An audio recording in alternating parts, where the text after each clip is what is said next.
Have you ever wondered why you should know the difference between a Department of Transportation or DOT certified helmet and a novelty helmet? There are a lot of different helmets out on the open market for sale these days, which can cause an average person some confusion. First, can you tell the difference between a novelty helmet and a DOT certified helmet? Is it this one or is it this one? Can you tell without picking it up? Now ask yourself, why should I know the difference between a DOT certified helmet and a novelty helmet? If you answered, it's the law, you're only partially correct. It is important that you know the difference between a DOT certified helmet and a novelty helmet to help you identify and choose the correct helmet that offers the greatest safety, protection, and survivability if you're ever involved in a collision. The helmet testing was performed at the Head Protection Research Laboratories and the Sacramento Test Lab to validate independent testing and industry standards. These tests involve a series of controlled impacts where a helmet is positioned on a metal head form and then dropped in a guided fall onto various steel test anvils, simulating various impact surfaces. The following footage will show you why it's important to know the difference between a novelty and a DOT certified helmet. This DOT certified helmet was tested from a drop height of 6 feet, which is the industry standard for testing helmets.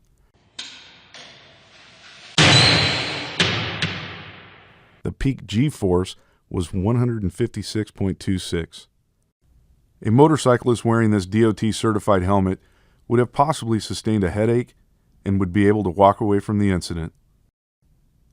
This chart will help you understand the relationship between the different levels of G-force and the degree of injury to the human brain. Now let's take a look at a novelty helmet. At the Head Protection Research Laboratories, this novelty helmet was tested from a drop height of 6 feet, which is the industry standard for testing helmets. The peak G-force was off the chart at 751.97. A person wearing this novelty helmet would have possibly sustained a severe head injury or fatality. At the Sacramento Test Labs, a second test was performed on a novelty helmet. This test demonstrates from a minimal drop distance of 2.3 feet. The results were still off the chart. The peak G-force was 505. As you can see, this helmet did not pass. A person wearing this type of novelty helmet would still sustain severe head injury or possible fatality. A penetration test was performed at the Sacramento Test Labs to further demonstrate the performance between a novelty helmet and a DOT certified helmet. The test striker must not penetrate the helmet or even achieve momentary contact with the head form. Here, it is obvious the novelty helmet was easily pierced, and you can clearly see the lack of safety and performance. The test fabric was damaged, indicating the degree of penetration. If this novelty helmet had been worn by an actual motorcyclist in a crash, the motorcyclist would have sustained severe head or possible fatal injuries. The government has now found that 14% of motorcycle riders rely instead on so-called novelty helmets, similar in looks, but not in design. It has a thin layer of foam. Look how I can mash that foam down. It doesn't really offer any protection at all to this helmet. You can see the difference at this research lab in Los Angeles, where they put helmets to the test. First, the certified helmet dropped from 6 feet. The blue line indicates G-forces, the shock that would be transmitted to the head. Here, not enough to cause a concussion. Now the novelty helmet, so flimsy it's dropped from just 3 feet. The blue line off the chart, beyond what the fragile brain could tolerate. When you put this helmet on your head, it'll protect you from the rain, but don't fall on it because there's nothing there that's going to absorb any impact. Which helmet do you feel would offer you the greatest level of protection should you ever be involved in a crash? To promote safety, California law requires the wearing of a DOT-certified motorcycle helmet. California Vehicle Code Section 27803B makes it unlawful to operate a motorcycle, motor-driven cycle, or motorized bicycle if the driver or any passenger is not wearing a safety helmet. California Vehicle Code Section 27803C makes it unlawful to ride as a passenger on a motorcycle, motor-driven cycle, or motorized bicycle if the driver or any passenger is not wearing a safety helmet. Let's start with identifying a novelty helmet. We will take a closer look and point out specific details which clearly indicate a novelty helmet. Thin outer shell, lightweight buckle or D-rings, lightweight straps, comfort liner only, with inadequate padding, improper labeling, and no DOT sticker is affixed. See how close the helmet sits on the head? This is due to the lack of the polystyrene inner lining. It is clearly visible and easy to spot a novelty helmet from a distance. A novelty helmet with the lack of the polystyrene liner would never pass the Federal Motor Vehicle Safety Standard number 218. Just because a helmet has a DOT label and the same structure, design as we see here, it doesn't mean it's legal. Stickers can be bought independent of the novelty helmet and put on by the purchaser. Novelty helmets are very easy to remove without loosening the chin strap.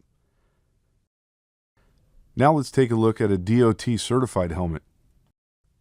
Look closely at the overall structure.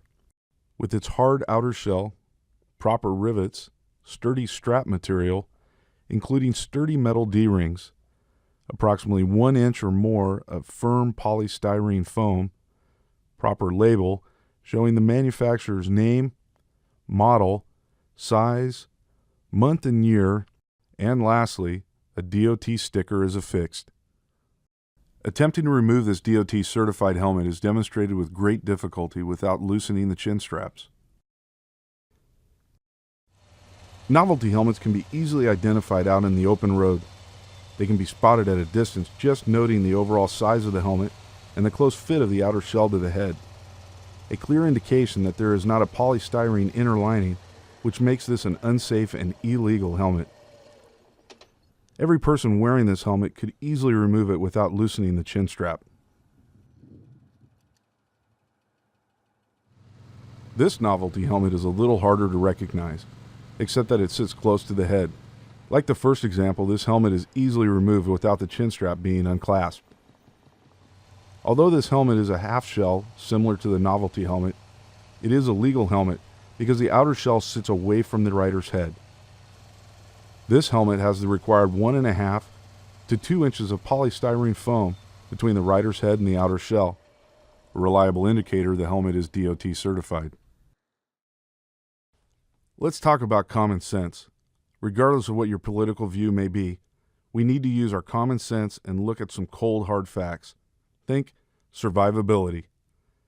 To further illustrate the necessity for a DOT certified helmet, we will cover an area of increased likelihood for head injury if the improper helmet is worn. In 1981, Dr. Henry Hurt from the University of Southern California conducted a motorcycle collision causation study of 900 motorcycle collisions. The studies have indicated that from these 900 motorcycle collisions, 716 motorcycle collisions involved another vehicle, and 77% of these collisions occurred directly in front of the motorcyclist. The chances of being ejected and propelled into an object head first is likely to occur. To illustrate the direction of travel and the percentage of involvement between a motorcycle and another vehicle, we will use a chart using the direction and positioning similar to a clock.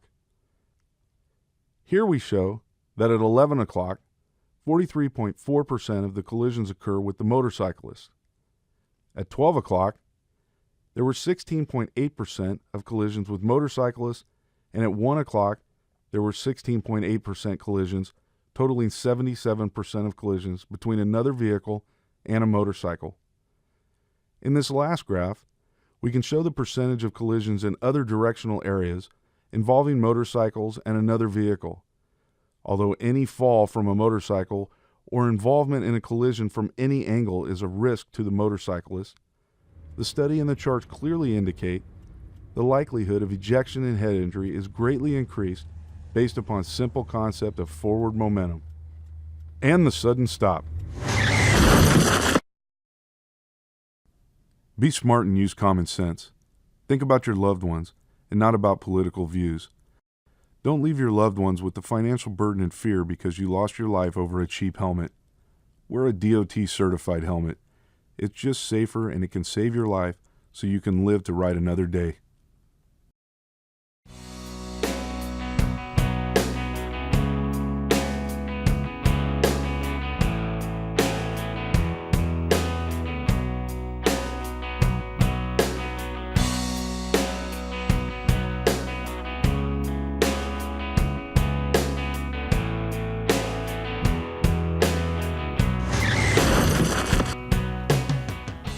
Remember, 700 G's.